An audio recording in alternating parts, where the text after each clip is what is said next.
You're listening to the Pull List Podcast with Chris Poirier and Hector Murai, a bi-weekly show about how comics, pop culture, and faith affect culture at large. This is part of the Love Thy Nerd podcast network. Better put the word out. Get ready for the nerd out. Greetings, comic book nerds, and welcome to episode 11 of the Pull List Podcast. With me, as always, is the one and only Hector. Say hello to the lovely people, Hector. Greetings, lovely people. That I'm he Hector. didn't say hello, but that was pretty good. Hi. He is Hector, and I'm the Silent Bob of our duo. he talks a lot for Silent Bob, but it's a lot of fun. So today, Hector and I will cover what's happening in the world of comics, what's in our polls for this week, and also give you a little bit of a sneak preview of a little movie called Captain Marvel that has graced the screens literally within the last 24 hours of our recording. But hopefully all of you have run out this weekend and already seen this wonderful movie by the time you get to hear this in your ear holes. But no spoilers. We're going to be really fair. So if you didn't make it over the weekend, then hopefully we'll have talked you into it by the end of this show. But there's a few things that you should know first. As many of you may know, we're not alone on this journey of podcasts and fandom. We're actually part of the Love Thy Nerd podcast network, along with two other amazing podcasts. First, we have Humans of Gaming with Drew and Chris, where they do interviews with game designers, producers, and creators, and they really get down to the details and the heart of what those creators do and why they do it. And then on the other side of things, we have Bubba, Matt, and Kate, where they bring us the Free Play podcast that covers just about every possible nerdy thing that you can think of. It's super fun. It's really funny. Kate's been doing an awesome job. She stepped in and doing some producing over there. So no joke, it's all really awesome and it's super fun, and you'll learn lots of crazy nerdy things from us. There's so much beard. I mean, seriously, if you've seen pictures of us, or you should, there's so many beards at Love Thy Nerd, and they're truly glorious. So much so that we even have a live show that usually is on Fridays that is from Bubba and Matt called Beard Bros. And they talk about two games usually each week that kind of is something interesting that they're into, or maybe they didn't think was so hot. But it gives us an opportunity to kind of dive into the world of nerd just across the spectrum. So you can check all of us out at lovethynerd.com and find out what other awesome content is there as well. Tons of articles, reviews, just tons of nerdy stuff. So now on to Oblivion. Let's get on with the show. So who's our celebrity guest this week? I think it's you, Hector, as seen as on Swamp Thing. No, we can't. We can't have like Kevin Eastman and then like go to us all right, again. So that's on me. But keep your ears out. We hope to be having more interviews in the near term. We hope you did enjoy our conversation with Kevin. Kevin enjoyed being with us. Hector, I think you said you're hoping to see him hopefully in the near future. Yeah, he's at a show a couple hours from me this weekend, and I'm gonna go take him a little thank you gift basket, Michael Scott style, from the Pull List podcast, and tell him thank you. That's going to be great. Yeah. So Hector's going to send all of our love and all of the joy that we had in being able to chat with him. So we're looking forward. We'll be with you in spirit, Hector. So enjoy that. So I think the most important thing for this week now is to tell the nerds what's in the news. And there's kind of lots of stuff. And we're a high production podcast, so Hector does all of our sound effects. Which I do actually DJ, so I could step this up and bring some sound effects and stuff in here. Beep, beep, beep, beep. So we're here. So we're ready. Wait, no, for real though. MC loud noises for all your DJ and you heard it here. Hector has many personalities and many of those side hustles, but he kills all of them. My side hustles have side hustles. So that's what we're about here on the Pull List podcast. See, I couldn't even say that. I almost said podcast, but yeah. So lots of comic book news this week. What's some stuff that kind of jumped out at you, Hector? Just in the news front, I was pretty impressed with the results from Umbrella Academy's initial jaunt on Netflix. That it was one of their highest streamed things, period. That it actually was in line with or surpassing Stranger Things as far as like demand and like the number of people watching. So Yeah, that's pretty cool. that's not nothing. Um, And even for folks that weren't necessarily into the comic, it seems like it reached a fairly broad audience. Now, granted, for those that may not know, Umbrella Academy is a comic series at Dark Horse that Gerard Way has been writing. And so he was involved a bit with this show as well. So that tends to draw some folks. Some people really appreciate Gerard for his music from his days in rock and doing My Chemical Romance and all that. So his fan base is so broad, I'm not super surprised. But they took a really weird comic and they've made it pretty. It's a fascinating watch to me, and it's pretty. You can kind of track what's going on, which, to be fair, this is a super weird comic, folks. That I'm impressed at how it's translated so far.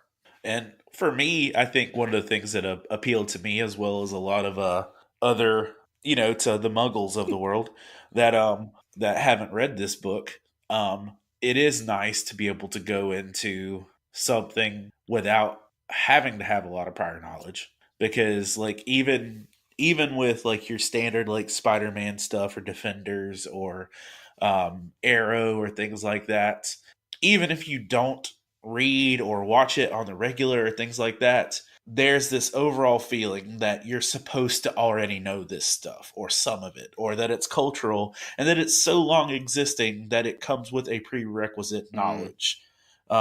And I feel like that's not there with Umbrella Academy because it is such a fresh creation. I mean, it's old, but it's not old. Right. No, Like, that's fair. it doesn't come with decades of backstory, that it's something still fresh enough that you can still feel like you're not missing out by jumping on the Netflix series. And just to warn some So folks, this definitely will potentially have a Game of Thrones issue rather quickly as a result of that. There's only 2 collected editions out of 2 separate story arcs, and the first season is most of the first one. And the third one is in single issue comics right now, currently unfolding, called Hotel Oblivion. So it's possible, depending on their release schedule and everything, that they catch up rather quickly to real time. But like you said, you don't feel the need to. I'm hoping, and I haven't heard a lot of folks yet say, but I'm hoping it'll inspire some people to go back and read the content because it was so easy to access in this format. So it's pretty exciting. well, that's how I am. Like I'm always looking for the next read beyond the week to week stuff, and I've definitely thought about going back and reading it. And so yeah, I think that's well done, Netflix. Well done, Gerard Way and everyone else. That sometimes it takes Yep. that No, I think additional thing to jumpstart it, which is I think what you hope for. It's I think what Walmart wanted with their books, and what everybody else you want to do, that thing that sparks readers. no, absolutely. So Netflix, Gerard, and everyone out there, I think golf clap. Yeah, golf clap. Huh? It's great. No, it's good. Yep, it's a good open. You did mention another show in your string there, though, that unfortunately is going the other direction. If you have not heard, CW's Arrow is going to find its way into the end of their existence in season 10. That the timing seems interesting. I don't know if you've read some of this or you've heard some of this, Hector, but it's a shortened series, and by everybody's best estimation, Arrow is going to end going into that year's CW's crossover, which is Crisis. So there's a lot of thoughts on what that might possibly mean. So we'll see. You never know. It could be the misdirect that we're all looking for, but for those that are unindoctrinated to DC's Crisis world, usually lots of people die. And Crisis on Infinite Earth is literally the story of... By the way, Yeah. just a quick correction. That's going into season 8. Not 10. I'm sorry. I interneted wrong. We're currently in season 7, and the upcoming season will be season 8. That is very good. Unfortunately for me, and some people can take my nerd card, it was probably around season 5. I just couldn't. Oh no! I really enjoyed Arrow when it started, but it started to lose me. So this is me saying I'm kind of surprised it lasts this long, but here we are. Well, Well, you got to look at the CW and the way they do things. They are the opposite of That's Fox. true. Oh, That Fox will pull something just out of like a nervous twitch. CW, you literally have to, go through Congress to get a show canceled over there. That they will hold on to anything. It's basically like the way, apps treat customers, that once we get you to download our app, you're not going to go through the trouble to uninstall it. And because why some of y'all still have Flappy Bird on your phone and then you've never played it. CW, once they get their hooks into a show, they will outlast things. But then again, I say that, and Constantine. yeah. And Constantine got the Fox treatment, so Constantine get the Fox treatment, yeah. But I meant literally we're on season like 93 of Supernatural, so I'm not surprised that it's made it this far. But no, I'm with you. The Arrowverse really started. That's the thing, though. They are powerful in the fact they created a verse. yep. They are the first TV superhero facet that created their own universe and that actually sustained. And many people view the Flash as better than Arrow currently, but the Flash isn't exactly on its A game either. No, I agree that I feel like they I might feel have like gotten Arrow after Yep, season that's 3, fair. Arrow after season 3 started going down, and then I feel like Flash season 1 was about as good as you can get, and then I haven't really. I do this thing in my area. There's the local CW station in Charlotte, North that's Carolina, right. has a talk show called Super Chat.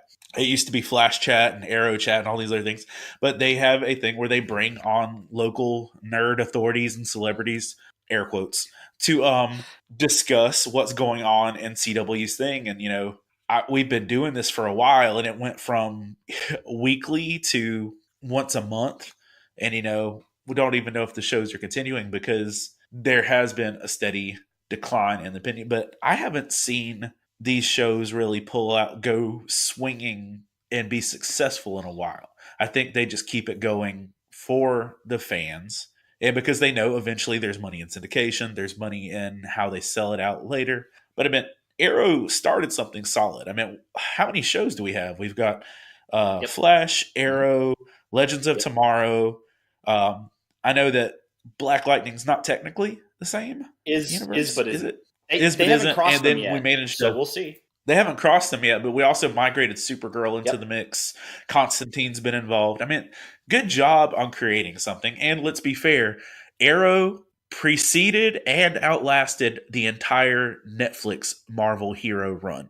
Oh, we're gonna get all kinds of comments now. See what you No, did. but You're not, but you're but not think wrong. about it. It's Arrow on its own started and outlasted everything Netflix did with Marvel. No, I think I've said it from the beginning that the one thing that's pretty impressive about the CW's work and DC's work there is that DC pretty much nailed by the numbers the small screen where they struggled on the big screen. Marvel crushed the big screen, did pretty well on the small screen, but still comes with plenty of, well, I won't say disdain, but people that are, hey, this one thing was good, but not necessarily all of it. It's really fascinating to see the inverse of the two companies, and I've always kind of held that. It's like, oh, well, why do you hate DC so much? I'm like, well, I don't. It's just they're better on TV. Or why do you hate Marvel, Netflix so much? I was like, well, I don't, but their movies are great. So, Now, on the flip side, though, I will say Netflix is quality, No, not that's fair. just of. I know they've got more. Whether you want to say they've got more money or not, because Netflix will literally fund things extremely well. I feel like the 3 seasons of Daredevil were better than all of Arrow. No, that's definitely true. Now I'm not going to say that's true for like season 2 of Jessica Jones or even season 3 of Luke Cage. No. Wait, did Luke Cage get season 3 or just season 2? Jessica Jones is going to be the one that gets a 3. Okay. Yeah. That's the thing. Like, I didn't like the way Luke Cage season 2 ended, but and that one season of Defenders, as bad as it was like, it was better than Legends of Tomorrow. Maybe? Sure. So But either way, we're seeing a changing of the tide of where these things are starting to wrap up No, and shut down I think shop. that's absolutely true. So let's see. What else do we have in the grab bag of news? A few things. This is interesting. Speaking of television, The Orville, Fox's and Seth MacFarlane's not Star Trek The Next Generation show, but possibly the best Star Trek The Next Generation show on television right now. And I want to apologize for that. I've been really impressed by The Orville. I don't remember if we've talked about it before or not, but Dark Horse is giving them a 4-part mini. So they're going to tell 2 stories in 4 issues, so 2 issues apiece, and that's going to start in July. So if you're really enjoying The Orville on the big screen, the comic book iteration will be flying into your local comic shops about mid-July. Have you been watching The Orville? Do you enjoy that at all? I haven't. I've been silently appreciating you appreciating it, but that's about where I'm at. That's fair.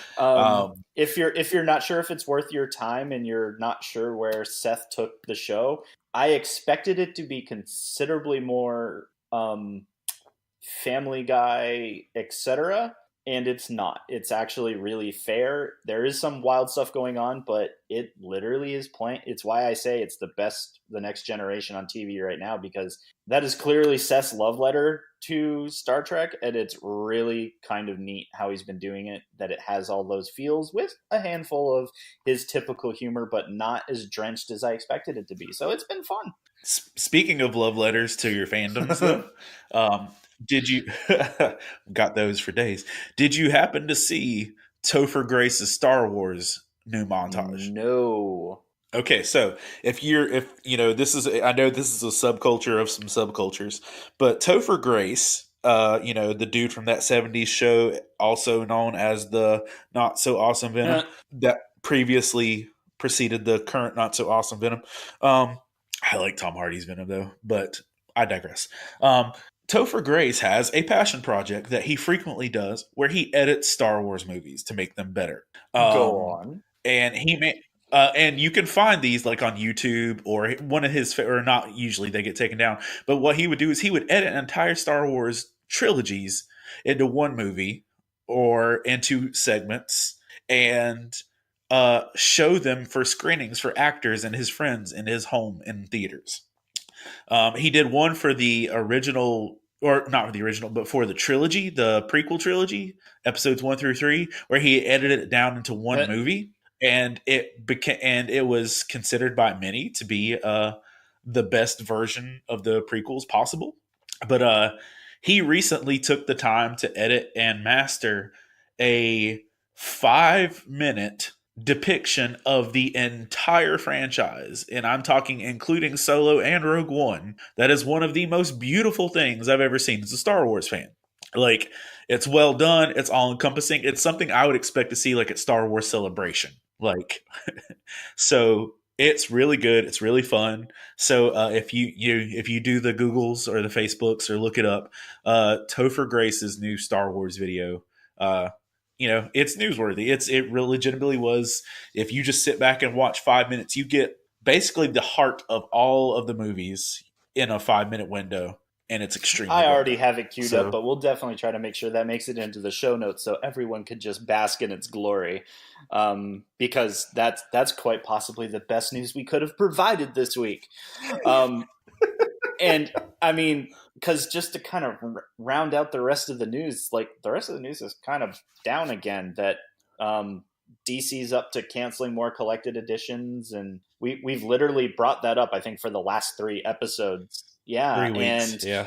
DC's like, well, it's part of the new strategy, which if folks didn't hear at Comics Pro a few weeks ago, it got leaked out that DC said they were going to cull some of their numbers, and then DC said, well, that's not quite what we meant. We're getting back to basics, and we're focusing on comics, which is comic book industry for there's probably something coming soon, because that's what led to New 52. That's what led to Rebirth. It's what led to Marvel Legacy. It's what led to Marvel Not Legacy. It's led to Marvel whatever it is we're calling reality now. So it's just weird. To the point of, it's not just the hardcover collected. There's a couple like regular trades in there that hit this week's list. So everyone's just kind of scratching their head. And Doomsday Clock number 10, we just got number 9. We're certainly going to talk about that before this episode's over. Has already slid 2 weeks again. So it's really hard when you get really great creative teams working on longer books because the schedules just slide. It's the nature of the industry. But I can honestly say, though, after reading 9, I understand why it took some sure, time. there's a lot going on in Doomsday Clock, so I want it to be right. I want it to be enjoyable, and so far so good. I can wait. I think the only other thing that'll be good for folks, we can mention it again just before it happens, but Detective Comics 999 just recently came out, which means we now are in the official waiting period for Detective Comics 1000, which will drop on March 27th. So if you want to collect, I think there are over 30 something variant covers right now. I think I heard mid 30s last, but who knows, because Batman 50 had like more than that. That if you love you some variant covers and some cool stuff, there should be some neat stuff coming out towards the end of the month. And well, that's pretty much the news, my friends. So tell us what we missed or what you found interesting by commenting on this or by joining us in the Love Thy Nerd Facebook community. So now we transition to today's main event. Hector is a much better nerd than I am and was right there for the very first showing. Hector puts me to shame when it comes to getting to movies. I'm like, I'm going to see it tonight. Hector's like, bruh. Some weeks it's like, bruh, I got 2 viewings in before you got there. And it's like, okay, cool. I got it. I am not worthy. I am not worthy. But Hector made it to Captain Marvel, and I wanted to give him a little bit of time this week to tell us his initial thoughts. No spoilers. We're going to be fair. But Hector, so what'd you think right off the top? My first statement, and I just made a little graphic of it. My first statement when I watched it coming out, and keep in mind I have 3 daughters that are, this actually was a comment in the LTN community, was my hype train runs on my daughter's tracks. So like when my three daughters are excited, it's hard to get me unexcited about something. So I had 3 girls that watched this thing and had a flipping blast. But my first thought and statement when watched it was like, I don't know how you make a better Marvel movie than that. That's a pretty high bar, because when I saw you post that, I was like, whoa. So yeah, because you know me, like I'm a DC fanboy at heart. So like to just say Marvel killed it, they killed it. And I'll give you my 2 negatives up front. My only 2 negatives that I felt. Here's the first: Skrull's battle cry sounds like Chewbacca. Like it's straight. Like I mean, it's like Disney. Wow. when the Skrulls get angry. Like in one of the early scenes in the movie, it straight up sounded like Chewbacca, and I couldn't deal with that. I was giggling. My 5-year-old's like, "Why does he sound like Chewbacca, Dad?" I'm like, "I don't know, baby." That happened. I'm just gonna have Chewbacca in my head now for the rest of the evening. Thank you for that. But then the other thing is like there were some times the buddy cop comedic vibe between Fury and Marvel felt a little unauthentic, fake. I don't know.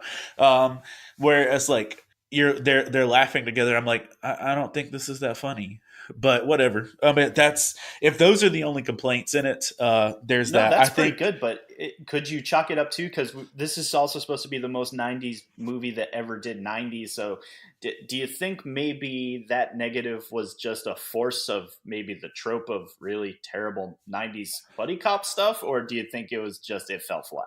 I could say it could be a solid mix of both, because they definitely were going for some 90s vibe. They definitely, and I hadn't put that thought together, but they were definitely going for some 90s vibe. And they succeeded in that. There was a lot that felt like a good 90s movie. Yes, so that makes me... I'll take that. Yeah, that makes me happy, especially since I saw the 1990s like GeoCity website they pushed out for promotion. Because I was like, yeah, your marketing is on point for this. I mean, they hit the blockbuster in the trailer and stuff. My body is ready for this movie. Now, the one thing that, almost anybody I've heard that's watched it said is that the soundtrack is like the best thing, because it is straight up. It's what I was listening to in high school, which is what I don't think why it didn't necessarily impress me. Probably because I'm still listening to that stuff. So the fact that it's nostalgic, I'm like, you're insulting me. Shut up. This isn't classic rock. What are you telling me? This isn't classic rock. These things are still in my mixtapes. But I mean, when you go from Nirvana to No Doubt to TLC to like, I mean, it's legitimately the best '90s mixtape you could pick up. Wow. Which, but by the way, I'm going to go ahead and buy that while we're talking. Clicked. Amazon over here. But no, the soundtrack was fantastic. The one thought that I had going into this, that I knew I was going to feel this way when I came out of it, was it's what Green Lantern should have been. Without the green terrible CGI, right? Yeah. But like I said, it's what it should have been. That's noted. Like this movie is what I think the entire world needed Green Lantern to be. And I personally believe if Green Lantern could have pulled this movie off, the DCEU would have started a long time ago and be in a better place. But obviously they didn't and couldn't pull that off. So that didn't happen. Also, if they did, we probably didn't get Deadpool in the way we did. So, I think I'm okay. Yes. Which, by the way, if I back to news for a second, I don't know if you saw, and obviously this is the internet and it could be wrong, but that I read a statement that Fox is planning to recast everyone, or not Fox, Disney is planning to recast everyone except Deadpool. Interesting. So that Ryan Reynolds will survive the Thanos snap of Disney's budget. So that's a thing. That was good. Obviously, I enjoyed that internet, that Deadpool interlude. Very good. Very good. There you go. Moving on. But no, it was the best. It was the best Green Lantern movie I'd ever seen. In the fact they nailed the whole intergalactic patrol vibe, the whole space cop deal. I mean, that's what I wanted a Green Lantern movie to be. That's what I wanted to be a Green Lantern movie to be before I knew it. I didn't know I wanted this to be the right Green Lantern movie until I saw this. And then I'm like, oh, well, that's what that should have been. So that was great. I mean, the supporting cast was really strong. There is definitely a lot of throwbacks in there for long-term Marvel fans. If you're a Guardians fan, this was great. Just because you get to see a lot of Guardians stuff in context.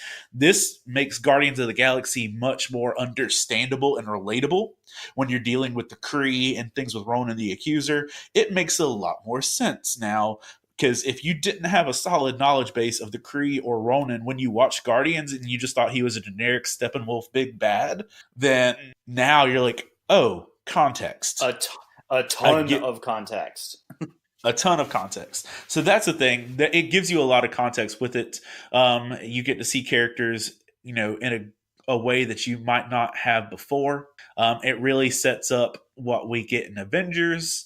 I will say this, without spoilers, there are 2 post-credit scenes. Nice. So obviously, I mean, if you're 11 years deep in the Marvel Cinematic Universe and you're leaving before the credits, stop. Just stop. Don't do that. I am pretty angry with my local movie theater. I try and go to my local movie theater, which is a small town, and it's a not quality theater. It's, it's run down and fallen apart in a lot of ways, but I try and support my local town. They cut the movie off. What? Before the credits. Did anybody lose their flipping mind, in the moment? I did, and literally because there's only 2 employees, they just switched the projector off and started sweeping. And what? And so literally you had people immediately pull out their phones and start searching for post-credit scenes, and I had some folks just tell me what the second one was. But anyway, yeah, there are important things, and I'll say this, Stan Lee's cameo in this one, which for the record, there's a Stan Lee cameo. It's a Marvel movie. I don't think that's a spoiler. Stan Lee's cameo is not only beautiful and perfect, it breaks the fourth wall. It breaks the fourth wall, and that makes me really happy. So that made yeah, I had warm fuzzies with Stan's cameo. It's not like Spider-Verse that made me want to cry. This is haha, gotcha. It was good. So overall, I really enjoyed it. I thought, a lot of the initial concern was that Brie didn't have a lot of expression. There were times she was very, very expressive, and she was very funny in a lot of what she did.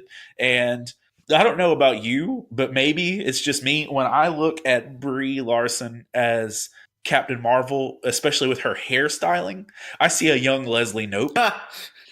Um, Maybe a and little bit. I see where you're coming from on that one. I mean, like she reminds me of a young Leslie Knope from Parks and Recreation. So there are a lot of times, especially when she's delivering something comedic, that I'm seeing Leslie Knope in a superhero outfit, and that's in no way a negative statement No, because love me some Leslie, no, that's but great. like that's just it made me giggle a little bit more because she reminded me. So her comedic delivery is very Leslie Knope. Well, I think the So thing that a lot of people are probably, I mean, obviously, we're not going to camp out here because the internet's doing it for us, and we want to be on the other side of this conversation. That so many folks have been so negative about Brie being chosen and everything, but even from the trailers that I've seen so far, I'm like, right, but if you know anything about Captain Marvel, Carol Danvers is a complicated person, just regardless of her really complicated origin story. That as that military officer, she was always shown and depicted in comics as being, straight laced, straight edge. So I kind of expect the comedy to be slightly awkward, but it's part of who that person is. So I mean, fine. Haters gonna hate, but I'm glad to hear that the movie definitely delivered above and beyond it. Yeah, at least your expectations, and I know many others. There's been a ton of positive so far. So I'm looking forward. I haven't done IMAX in forever, and I sprung for it this time. And so my wife, I think it's a yeah, worthy no, investment. my wife is Captain Marvel is her jam. So she's like, Didn't she make like an oh yeah, outfit she for? has Captain Marvel that she did from a few years ago, and she's still figuring out ways to upgrade it. And she does iterations, so that's her cosplay nerddom. But yeah, like an anniversary present a few years ago is I have an Avenging Spider-Man number 9.8 CGC, certified. That I got it before that book went crazy bonkers because that's Carol when she first takes up the mantle as Captain Marvel. And for folks that are really interested in knowing the background of this character, which is super complicated and we didn't get into today, there is a great article in the LTN community, which we'll also drop in the show notes for this, on the full history of Captain Marvel, including all the way back to that other guy named Captain Marvel. And no, not the one in the Marvel universe, but that dude named Shazam. So comics are complicated, right? Yeah, So exactly. I'm really happy to hear that it has the Hector stamp of approval, and even more so that it has the Hector horde of approval that your girls really thought it was amazing. Like, mind blown through the whole thing. Are they still bouncing off the walls? Well, like tonight, I've got a event that I have to go to, and they wanted to know if their babysitter can take them to go watch it again. So I mean, Yep. they're on that level. So I'd say so. Yeah, that Yeah. sounds about right. So, anything else that we absolutely need to know about Captain Marvel if we haven't made it out? Why do we have to see this movie, Hector? Personally, for me, the reason I think I enjoyed it so much is because, I mean, it's very much similar to what we talked about with Umbrella Academy, is that while she is a long-standing character, for most of my life, Carol Danvers was just the person Rogue stole her powers from. Yep. Like literally growing up with X-Men, the animated series, and up until the last decade, Carol didn't carry a lot of weight in the MCU, and so I don't have 38 years of backlog stories in my mind about this, and so like it was just really fresh to just go in and experience it, and to see, like, I think it's here's the best way to say it. For the last 10 years, we've been watching everything else build up and stack on top of each other. Like, you needed the back Yep. knowledge of Iron Man and Hulk and Avengers. You needed all the back knowledge. It was nice to be able to go in and experience this without having to have a lot of knowledge. Like, so honestly, I think in a lot of ways, this would be a dope jumping on point for someone who hasn't watched 11 years worth of Marvel movies. That's that's awesome, And especially given that it's we kind of know that it's that quasi setting up point for probably what comes after the next Avengers movie. There's been those rumors that these. Yeah, it's the Kickstarter phase 4. I get that, Yep. and that was honestly my thought. By the time you make it to the first post credit scene, I'm like, I'd be okay with this being the next phase. That's Like, awesome. if this is where the next phase of Marvel goes, I'm good. You heard it here first. So check out Captain Marvel if you haven't. I will have some thoughts probably by next episode. And so looking forward to that. So, man, Captain Marvel. So let's jump to one of our favorite parts of the show then. And that's, the comics we've been reading. We've been talking about lots of comics that have done stuff on the small screen, the big screen. So we kind of been all over this week, but that's awesome because that's the beauty of comics. We got 2 weeks behind us. A fair number of comics came out in that time period, some big hitter stuff. So, Hector, what did you pull over the last 2 weeks? All right, so some big ones that I pulled would be, first off, want to hit Detective Comics 999. Finished up a story arc that we've been seeing, and just, it's the curtain bow before the issue 1000, and it's one of these stories that I didn't love because of the ending, just because I feel like it was like 6 issues of work for no outcome. And just to say that without throwing too many spoilers in case you do pick up the arc, but it's just one of those things. If I'm reading something and it doesn't play any effect into the character or the direction of the story, I feel a little bit wrong. So I mean, it was my same complaint with the Marvel Knights thing. The recent Marvel Knights thing is just like, okay, cool, good talk. This did or didn't happen, whatever. So that was the thing for me. I've really, really enjoyed the Price, the 4-issue crossover with Batman the Flash. It's been so good. It's been so good, and I think that's the thing is like I've not seen anyone on the hero front cross swords with Batman emotionally or verbally the way that I've seen Flash do it. And where I feel like this is a good dialogue. Where with Tom King, he has a good way of endearing stories with like Superman and Wonder Woman and things like that, where I've seen him do a lot of stuff. This one where I feel like he cuts deep. Where Tom King is a love letter to Batman, this has been a critical analysis of who Batman is, and it's done really well over the story. I mean, obviously it's a critical analysis of Flash as well, but I feel like there's a little more Flash love and a little more Batman criticism here. Mm-hmm. So that's me with that. That's been really good. We got some more Firefly in. Yeah, we did. How'd you feel about that? Feels like we're kind of wrapping up that first arc, or probably one more issue. It feels like we're kind of wrapping up the first arc or issue, but I think my initial praise and my initial love for this series was the fact that it felt like Firefly again, and I feel like we're losing that. It did feel a little disjointed the last 2 issues, I would tend to agree. There were a few moments that I'm like, yep, right there. Like some of the banter with Wash in this issue, I was like, yep, that feels right. Jane being the hothead. Good book in Jane. Yeah, no, but I kind of agree. I was like, but what are we doing? Don't let me down, Greg. Don't let me down. We're really bring us back. And you said the last 2 issues. We're only on 4 issues, so literally, you're saying half the story has felt disjointed. Don't make me feel bad about this any more than I already do. I picked up Ronin Island, also from Greg. What did you think? I picked that up as well because I thought it looked really cool. I like ninjas. It looked like Kubo. I'm down. It's it's like an apocalyptic sort of zombie story in not feudal Japan, but it felt like it. Like early Japan era. You've got the privileged regal boy versus the slum girl, and they're both training to be samurai, and all of a sudden there's an apocalypse. Ta-da!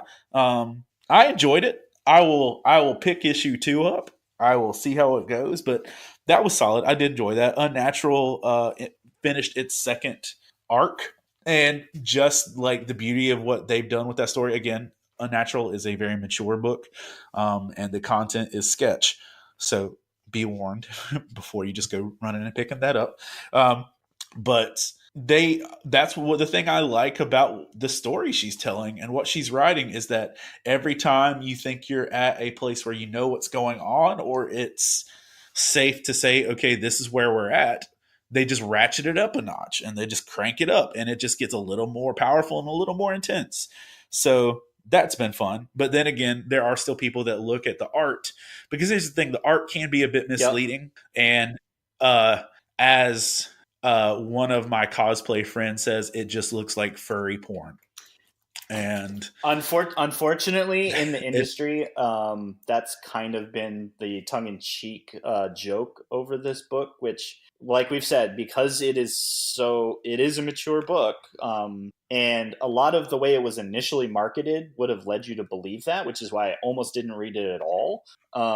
yeah, and that's why you've heard Hector and I say there's an interesting and pretty amazing story here, but it is bathed in adult content, but it actually becomes almost less so the more we're getting to wrapping up the story, which is good.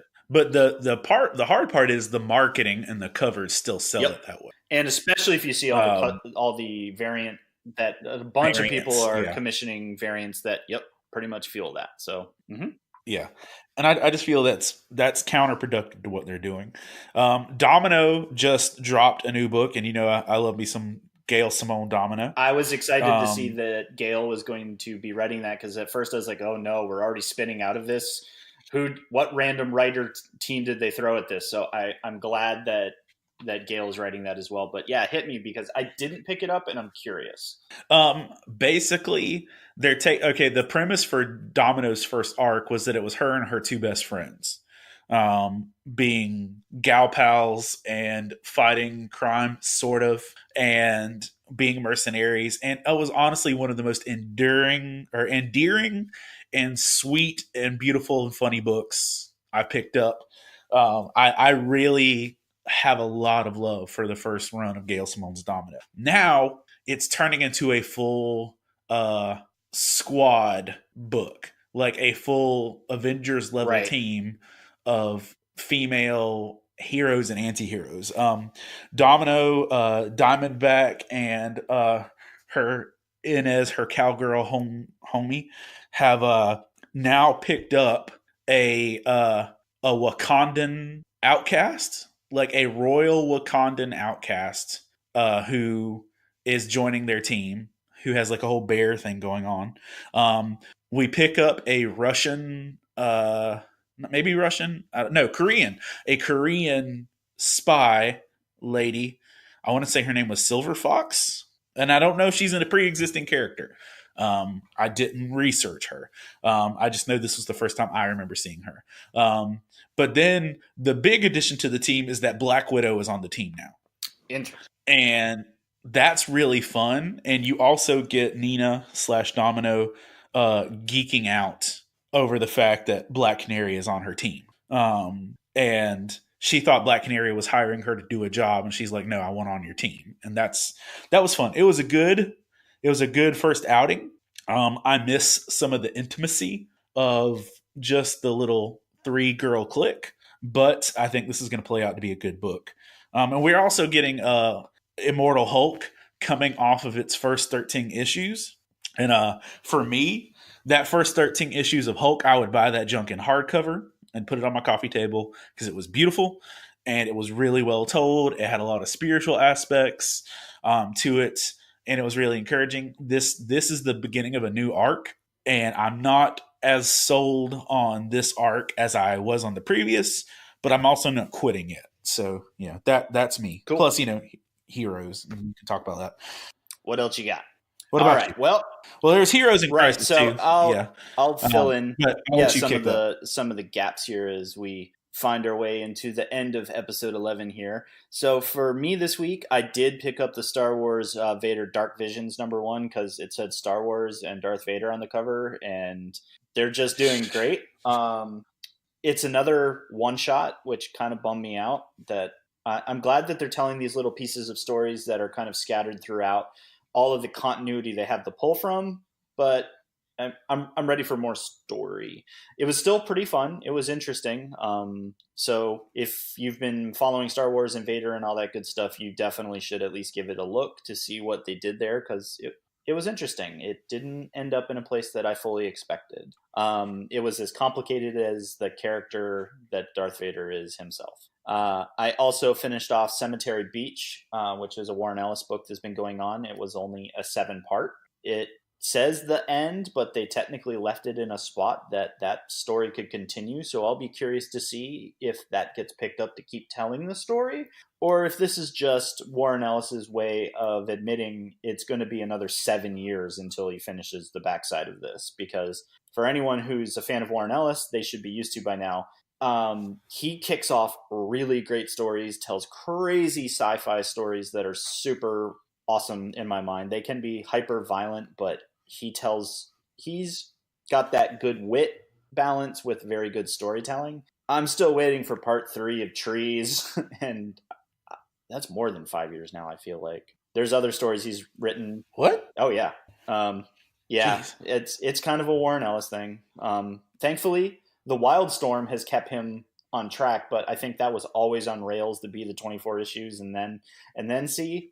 So there's that. But Cemetery Beach was really fun. It's really difficult to describe, but it is a sci-fi romp that is it's visually stunning. There's almost more visual storytelling than narrative, which I really enjoy when a comic does that well. The other book I picked up, I mentioned this last time, is Oberon, Aftershock book. It's a fantasy book that's kind of going on. I expected a little more pickup on the background of what this story was telling me after issue 1. So issue 3 is going to be my deciding point, I think, for that story. Die number 4 came out in the last 2 weeks, and Die just continues to be visually stunning. And it's interesting to be in the middle of a D&D story where there's the fantasy world aspect, but this one's also doing the fact that these people are real people that are stuck in a fantasy world. So this issue actually, did you read this one yet? Die number 4? No, I so didn't. Number 4 starts crossing the 2 worlds as part of them being stuck and figuring out how they get out. So I won't spoil beyond that, but they kind of give us a little background of each of the party members again, but it's a cross of real world information with their fantasy world, and it's kind of mind bending, but this story is still really cool with what they're doing in terms of that. And then, of course, for me, I'm reading Daredevil. So I mentioned that the end of Daredevil 1 under Chip Zdarsky ended in a bonkers place. Issue 2 ended in an equally bonkers place, but for different reasons. I will not spoil either of these issues at this point, because both of the endings were kind of shocking in and of themselves. But I'm really excited that this Daredevil story is a great continuation of what Sewell did. And all of that stuff still matters, and it very clearly matters because they're pulling it forward. So just because it says number 1 and number 2, I'm excited that this story, it started with a new team, but we're definitely still telling the same story. But the stakes are almost 1,000% higher than they were even 3 issues ago. So continue to love me some Daredevil, and they're going to some really interesting places. So I hate you saying this because I'm already seeing myself going back to buy it because I haven't read these yet. And now I feel like I'm going to. So stop. You're welcome. Oh, one quick note before you hit anything else. I really enjoyed the Domino one thing in Domino this week. This is the first time, at least in Gail's run, where she specifically calls herself a believer. Oh, interesting. Like actual, like God believer. She has a question is like, do you think God is responsible for this?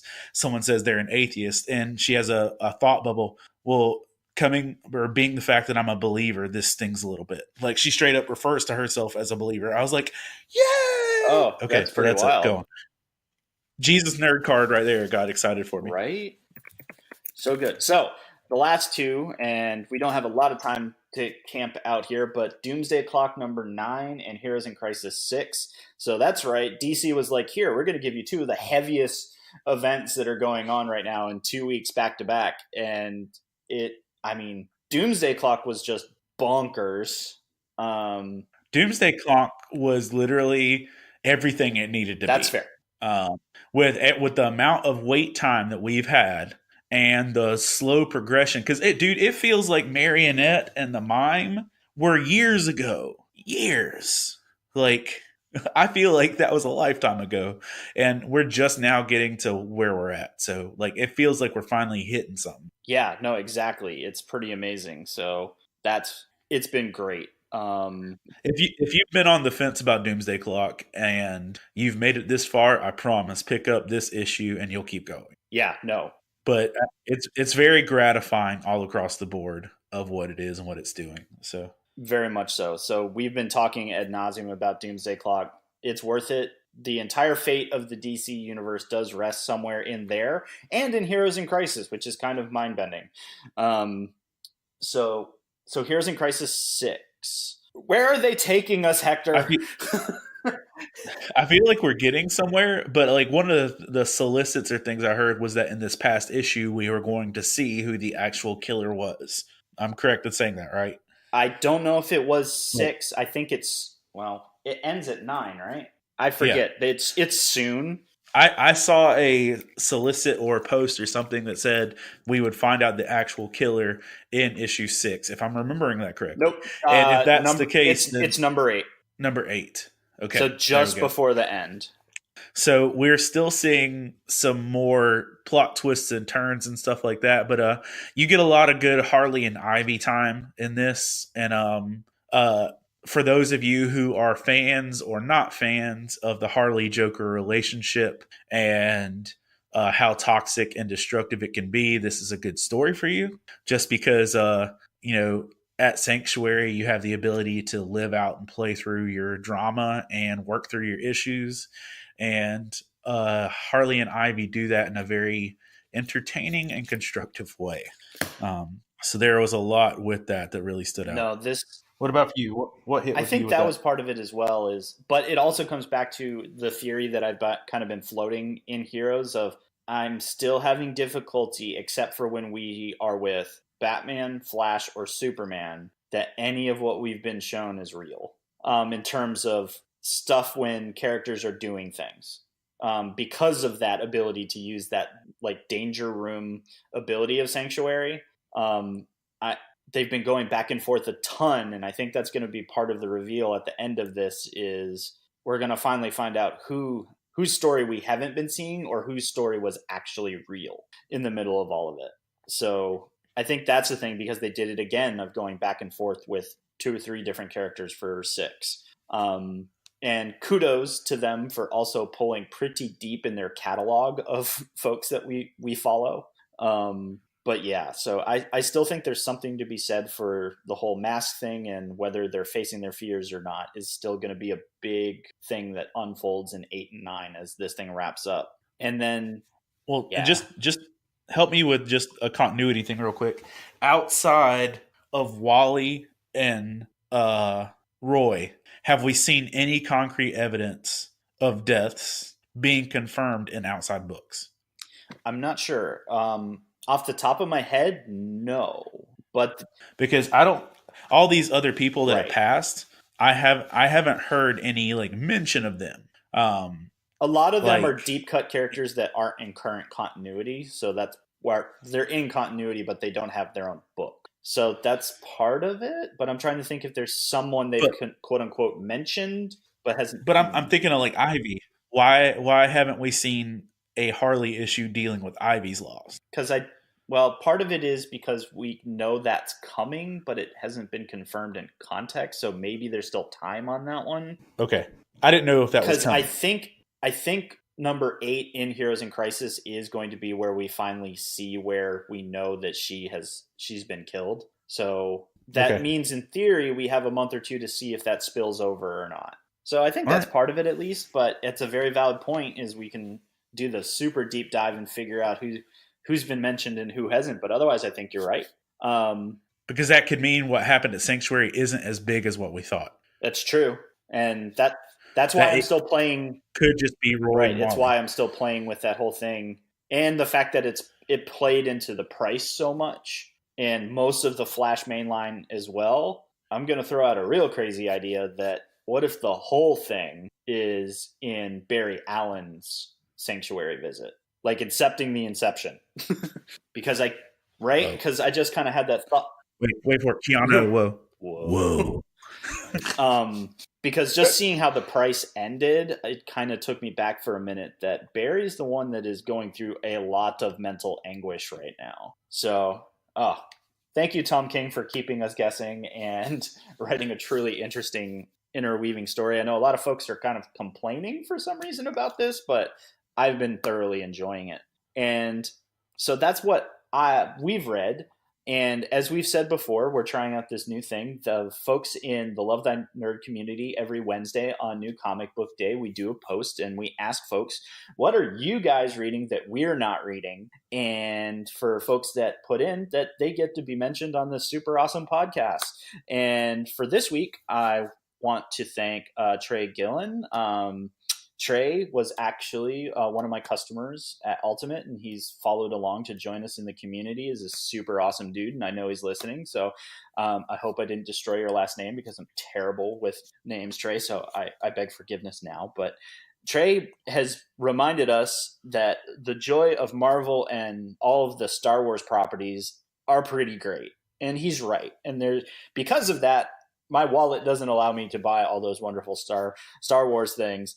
And sure, I mentioned the Vader book this week, but Trey just reminds us that the mainline Star Wars has been really great. And it's something that I keep meaning to get back to, but I think he's right. I remember reading through most of the first 3 or 4 arcs of Star Wars when they relaunched under the Marvel banner, and it's all continuity. So it's all technically important in some way in the Star Wars universe, which I get it. Some Star Wars fans are not happy with that, but that's Star Wars and that's Marvel and that's Disney. So thanks, Trey, for reminding us that Star Wars is still super awesome because, well, it is. And so take that opportunity to jump in on an arc or to go all the way back to the beginning and see where Star Wars kind of began since Marvel took back that property.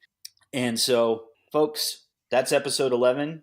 It's officially in the can. We hope you've enjoyed getting to hear comic books news and just the download of data that Hector had for us to talk this week. So from your friendly neighborhood comic geeks here at Love Thy Nerd, just don't forget, comics are awesome. There's so many different stories out there being told. And don't forget to like and subscribe this podcast. We like to share with more nerds out there and more comic book folks come and join in the community that we have here and in the ability to talk comics and enjoy it with one another. And also, don't forget that you can actually join in the conversation each and every day. Hector and I, we hang out in the Love Thy Nerd Facebook community, and you can too. All you have to do is jump over to that book of faces and type in Love Thy Nerd community, and it should pop up. You click join. It's super easy, and that's all you got to do. But Hector and I thank each and every one of you for listening each and every week. We've been really blessed to be able to do this, and we're excited. We got to interview Kevin Eastman last time, so if you didn't hear that, go back and listen to episode 10. It was awesome, and we hope to bring you more of that type of content. But most importantly, kids, don't forget this. It's super important. Read more comics. Read more comics. You've been listening to the Pull List Podcast with Chris Poirier and Hector Miron, part of the Love Thy Nerd Podcast Network. Be sure to rate and review the show and share on all the social media. 7 continents is a game of risk.